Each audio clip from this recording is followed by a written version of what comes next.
My husband and I always wanted to have a child.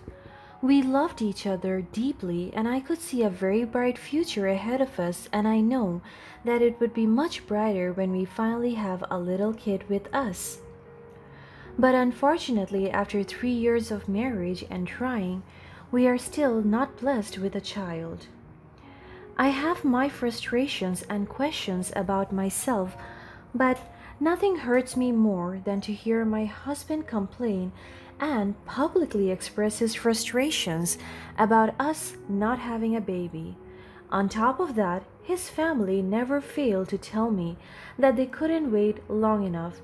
They wanted a grandchild already.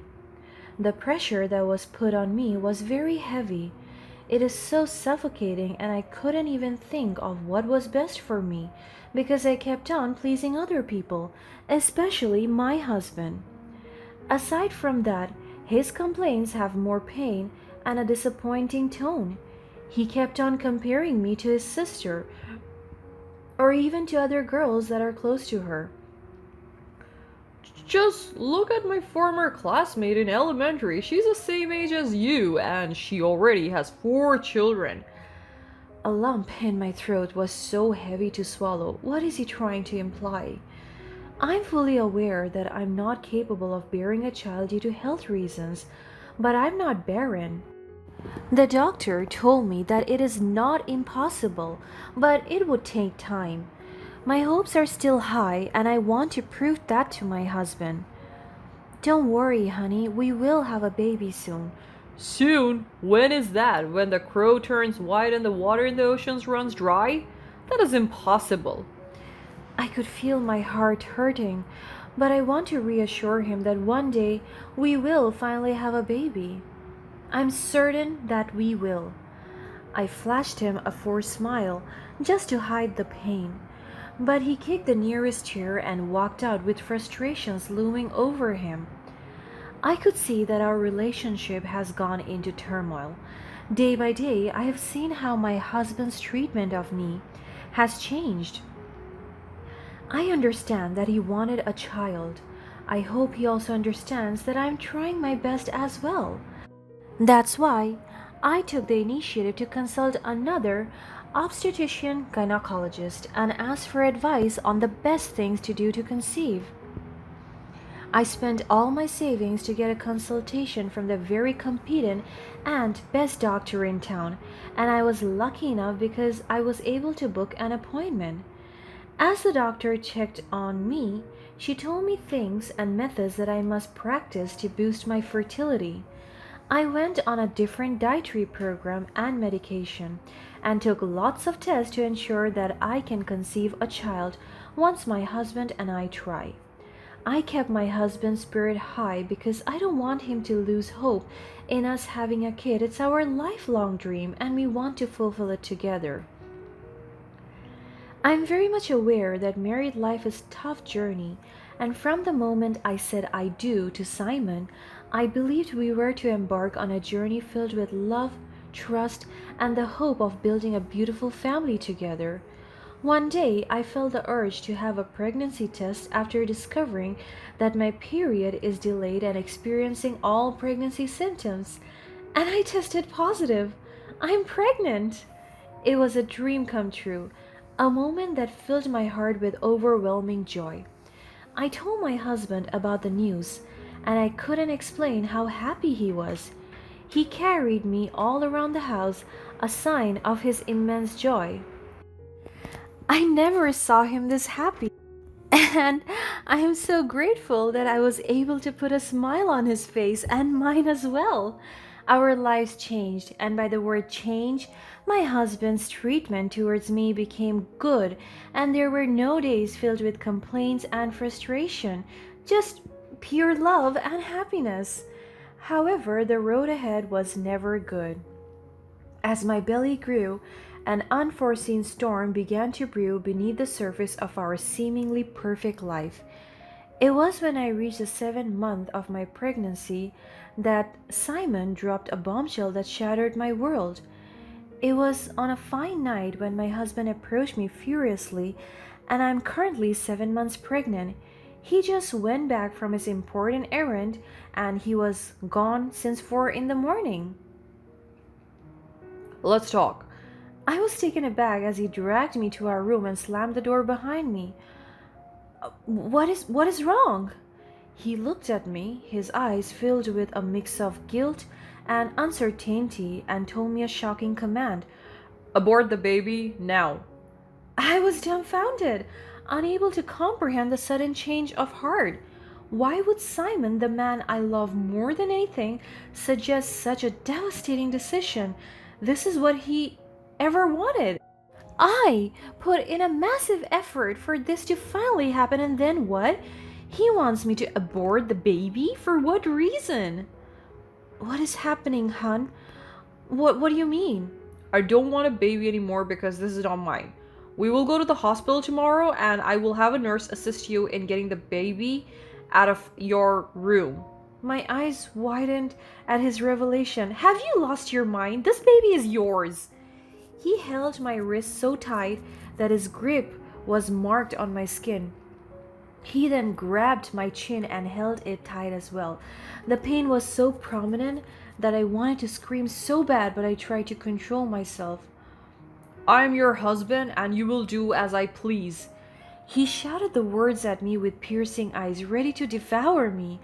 I was so terrified by his actions. I thought that any time soon he could choke me to death. He pushed me to the wall and it was so painful. My back felt all the impact and it translated to my belly. I held my baby bump to contain the pain. My husband's request inflicted a pain far deeper than I could ever imagine. Just days ago, he was so happy for us. This is the life that we dreamed about, and suddenly, he wants to abort our baby? Something is not right. In my desperate search for answers, I decided to look for something. I have noticed lately that my husband always came home late, and suspicions are arising in me. The next day, my husband went home late again, and he never spoke to me since last night.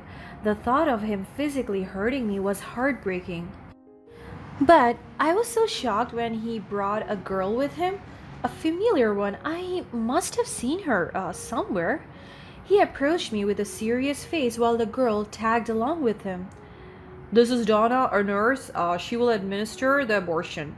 I was so taken aback at how casual he was. Isn't it a must that he must talk to me first? Because I still couldn't believe that last night even happened. That was not him. My husband never put a hand on me.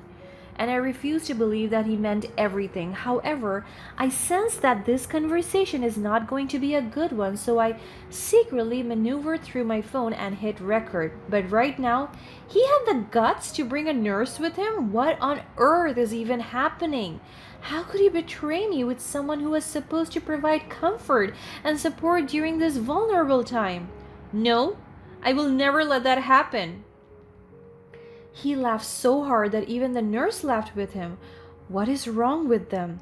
Donna is a competent nurse and she will make the procedure easy for you, so don't make me mad and just comply.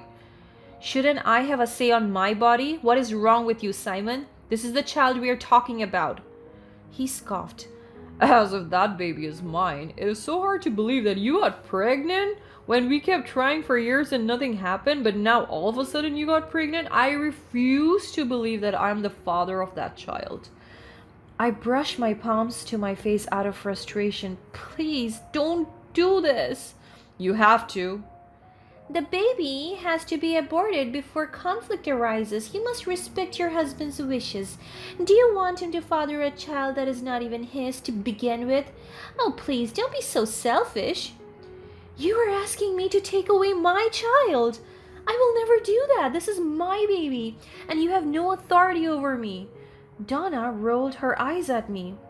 Don't be such a spoiled bitch. Just do it, she shouted irritatingly. This is real torture. My husband kept on giving me a sharp and intimidating look. He doesn't seem like my husband at all. What's gotten into him? Hey, let's not force her. Let's not waste our time on this stupid bitch. We'll find a way. I was so shocked again when Donna held my husband's arm and talked to him with a very flirtatious voice. And to my surprise, my husband even wrapped his hands around her waist. What is happening? The nurse instructed my husband away from me and they went out of the house. Everything was so strange. I have to know what's going on. Something is not right here. So I went to our room and went through his things. And I was so fortunate because I saw something on his bag. Donna's nurse nameplate. This is not real. They're having an affair. I knew that touch speaks volumes. So the realization was overwhelming, and it took all my strength to contain the pain and confront Simon when he decided to come home that night. I am so stressed out and I don't want to affect my baby. That's why I took matters into my own hands and decided to confront my husband. And with no remorse nor denial, Simon revealed to me everything about his affair with Donna. I went hysterical. I broke down into tears as every piece of information sunk into me. He told me that he is certain that the baby is not his, but I kept on reminding him that I have never been with another man but him. I couldn't breathe as I thought about my baby and my future. He didn't say another word and left the house immediately. My belly ached so bad that I screamed for help, but I was the only one left in the house. No one could even save me. So, with the last might and strength that I have, I reached out for my phone and called 911. I told them that I'm pregnant and that I'm in a bad condition until I collapsed and went unconscious. I opened my eyes and I saw myself in the hospital bed. I immediately held my belly and I sighed out of relief when I realized I could still feel my baby inside. I thought I was going to lose my child. The doctor came to me. She told me that the medical practitioners saw me unconscious on my bedroom floor and rushed me there. And luckily, they were able to tend to me instantly, and my baby and I are in stable condition. Aside from that, I told my doctor about Donna, her nurse, and the affair she has with my husband. My doctor was so shocked and told me a revelation. Donna is pregnant and she resigned from the hospital last week. She told my doctor that she's going to elope with her boyfriend, and my doctor revealed to me that she has been so suspicious of my husband because his hospital visits have been so frequent and I'm not with him during those times. Then I connected the dots. My husband is the father of Donna's child. It made me realize that he wanted Donna and her child more than our own. The pain in my heart lingered. I cried in front of my doctor, but she told me that I must be strong for my baby. Anguish coursed through my veins, but I made a choice to play along with Simon's plans, to pretend that I would comply with his wishes. However, deep down, I held on to a sliver of hope, a hope that I could protect my innocent baby and find a way to reveal the truth, to expose Simon's betrayal without causing irreparable harm. So I will play along with their game. I pretended to agree with the abortion and I insisted on finding a different nurse to perform the procedure. It was my way of ensuring the safety of my child, even if it meant biding my time and patiently planning my next move. As soon as I got discharged from the hospital, I told them that I agree with them and they were so happy that I complied. They're murderers and monsters, but just wait until I reveal to everyone their hidden secret. I couldn't bear to remain in the same house where my husband mistreated me because every corner of our house reminded me of his toxicity. So I made the difficult decision to leave the house and my husband as well. After I abort my child, I will leave him alone and I want to end things with us for good. And with no hesitation, he agreed. I guess their plans are going so smoothly right now. But in reality, I was setting the stage for my much bigger secret plan. I heard that he stayed at our house and has Donna move in with him. So even with a betrayed heart, I faked the abortion and decided to live away from them for 2 months until I give birth. While I lay low in secret, rumors began to circulate. Simon wasted no time in tarnishing my reputation, claiming that I had experienced a miscarriage due to the baby not being his. He reveled in his betrayal, finding solace in his twisted version of karma. To add insult to injury, he publicly declared his newfound love for Donna, parading their relationship as if it were a triumph over my supposed misfortune. The pain of his words and the depth of his betrayal were almost unbearable, but I knew that the truth would eventually prevail. During those 2 months of solitude, I carried the weight of my unborn child's future on my shoulders. I kept on stressing over the thoughts of financial stability and mental health. How would I handle this alone? I don't have any income or the stable mentality to face this challenge. I don't want my child to suffer as well. The days stretched on, filled with uncertainty, anxiety, and an overwhelming sense of responsibility. Yet with each passing day, I grew more determined to bring my child into a world free from the toxicity of Simon's betrayal. The day of my delivery came, and I labored alone, away from prying eyes and the torment of my husband's deceit. The pain I felt was not only physical but also emotional, a birthing of strength and resilience that would fuel my journey toward redemption. I was so overjoyed when I finally held my baby girl. A beautiful baby is sleeping in my arms. My tears fell as all the pains and betrayal left my system and filled me with love and immense joy. I will do everything to give her justice. Fortunately, my relatives helped me to build my life again. They provided me with an apartment and a small business to thrive on. I did my best to provide for my daughter because she deserves everything. However, despite being so engrossed and dedicated to taking care of my baby, I never paid any mind to my husband and his mistress. I'm just waiting for the right time to expose their lies.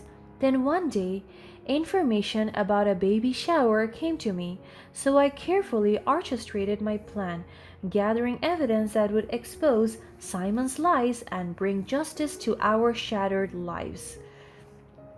I had obtained DNA tests that would certify and prove our baby was biologically his. Additionally, I had managed to obtain a recording of the heart-wrenching conversation in which Simon and Donna callously discussed the abortion as if it were a mere inconvenience. I compiled everything thoroughly. I will never let them escape the consequences of their actions. The day arrived filled with a mixture of anxiety, anger, and determination. I took a deep breath, holding my child close to my heart, and made my way to the baby shower. The room buzzed with excitement as friends, family, and Donna's colleagues gathered to celebrate the impending arrival of her child, the child that should have been mine. I hovered over the venue and guests. Both Donna and Simons gasped as they were staring at me, pushing my baby's cart. Simon noticed me and even gulped, while Donna was too stunned to look at me. I managed to roam my eyes around quickly, and to my surprise, Donna's colleagues from the hospital were there.